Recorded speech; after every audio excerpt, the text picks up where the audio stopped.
بسم الله الرحمن الرحيم. الرحمن علم القرآن خلق الإنسان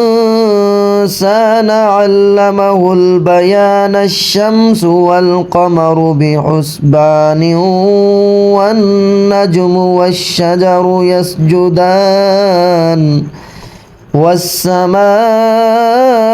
رفعها ووضع الميزان ألا تطغوا في الميزان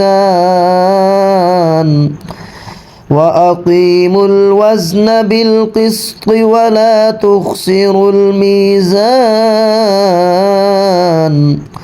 والأرض وضعها للأنام فيها فاكهة والنخل ذات الأكمام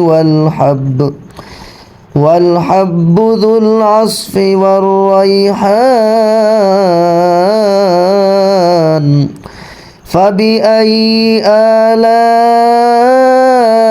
ربكما تكذبان